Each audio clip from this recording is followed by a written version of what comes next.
Allison, Officer Bear spent 80 days here at UC Medical Center when he was shot back in December. Today, he was walking, something his family tells me they weren't sure he'd ever do again.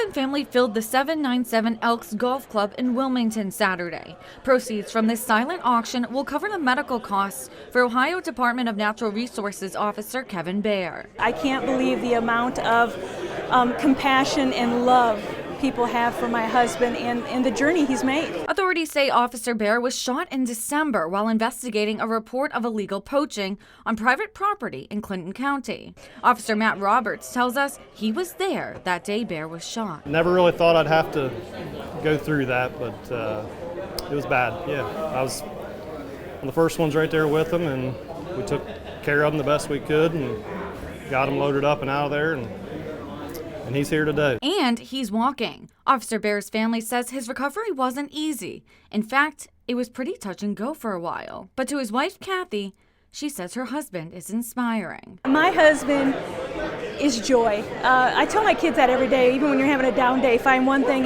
in the day that brings you joy, and he's joy. Kathy says getting shot was traumatic enough for the 25-year ODNR veteran. She tells us he's now fighting PTSD from his long stay in the hospital. He's battling, obviously, conversations around him when he was semi-conscious, lots of beepers and bells and alarms going off around him. He was 28 days in the ICU, so he has a lot of mental trauma from that. Officer Bear's family says they're glad God gave him a second chance. His determination and perseverance is humbling, and it's just a godsend. We're so blessed that God gave him back to us, and we get to celebrate him.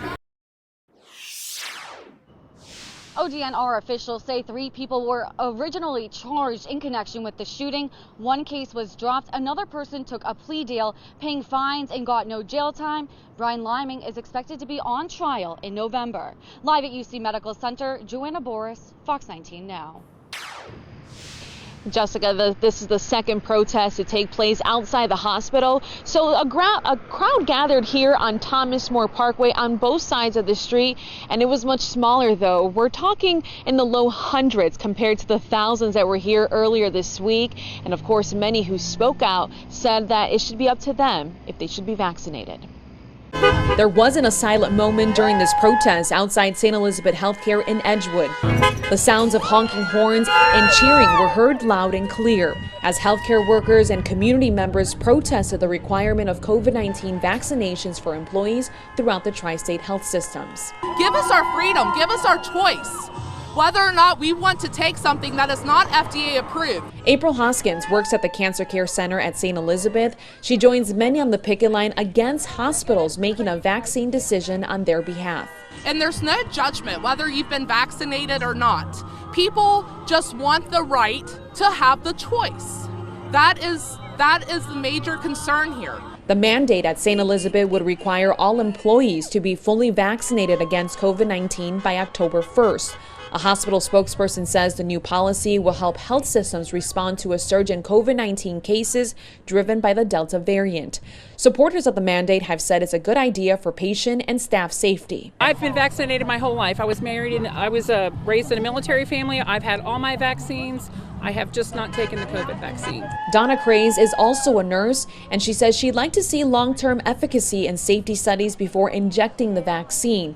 Nursing student Victoria Howard is not against it, but says she would like it to be a personal choice. I'm against being forced into the vaccine. It's all about a right of freedom. It's the United States, and we should all be free to choose. While opinions about the vaccines themselves have varied among protesters, people should have the freedom of choice of what they want to put in their body, especially something that is so new. They all agree the mandate requiring the COVID-19 shot is taking it too far. And I think people can decide. They don't need to be mandated to take this vaccine.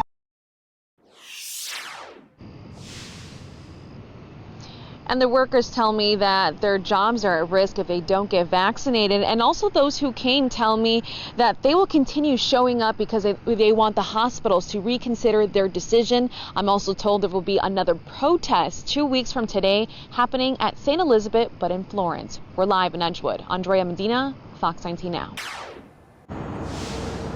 Yeah, Rob and Tricia. So Kenton County Commonwealth Attorney Rob Sanders says the man's family noticed money was missing from his account, so they contacted the police. And Sanders also says the suspect, William Middleton, was neighbors or used to be neighbors with the man and then was living with him at the time of the accused theft. This is a complicated case. On Thursday, this man, William Middleton, was indicted for exploitation of an adult and criminal possession of a forged instrument. These are all for checks that were written to Mr. Middleton and we believe forged by Mr. Middleton between December and January in 2019-2020. Kenton County Commonwealth Attorney Rob Sanders says Middleton wrote checks to himself, taking close to $13,000 from a man with dementia. And during those couple months that he was residing with the victim, he would have had access to the victim's checkbook, obviously without the victim's permission or knowledge. Court documents say Middleton was living with the man here on Parkdale Court in Edgewood and was friends with the man's son. But it was the medical condition of the victim that complicated things even more. And that's something that we believe Mr. Middleton knew and took advantage of. Court records say officers compared checks written by the victim to the ones they think were forged. The handwriting on the checks deposited into Middleton's account were noticeably different. Officers also traced his IP address because some of the checks were deposited electronically. Authorities traced it to Middleton's parents' house. Middleton is the son of Kenton County Circuit Court Clerk John Middleton. We reached out to the clerk and he said no comment. I believe it will be a little complicated for the court system and that the clerk, is my understanding, that he will conflict himself off the case so that we will have to bring a clerk in from another county. And Sanders says William Middleton isn't the only one who possibly took advantage of the man. He says that other people are being investigated as well. And Middleton will be back in court at the end of the month on August 30th. But we're live in Kenton County. Courtney King, Fox 19 Now. Fox 19 Now starts with breaking news.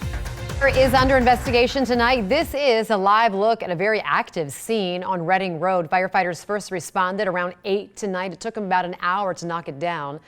No cause yet. It is still being investigated. Nobody was hurt because the building is under renovation, so nobody was living there at the time. But as you can see, very active. We'll check back in on that in just a little bit. Is the latest business to announce that it will actually move into the Foundry just off of Fountain Square. The current location will be converted into an event center, and that's what you're seeing here. This is the current location down by the Aronoff. So the hub, it'll be a hub for catering. And about 90 minutes ago, we spoke to Jeff Ruby about his new plans. There would be no other restaurants in our company if it wasn't for the people of Cincinnati. They embraced me when I opened the precinct. They embraced me when I opened the waterfront. And this was our third restaurant. And with that, the people of this community and the employees at this restaurant, we would have never been able to do a fourth, a fifth, a sixth, a seventh, and now this one. The new location is going to boast a circa 1860 Steinway baby grand piano made entirely of 24-karat gold-plated bronze and mother of pearl. The current location will stay open until the new restaurant opens, which is set for 2022. Gonna be nice. Yeah.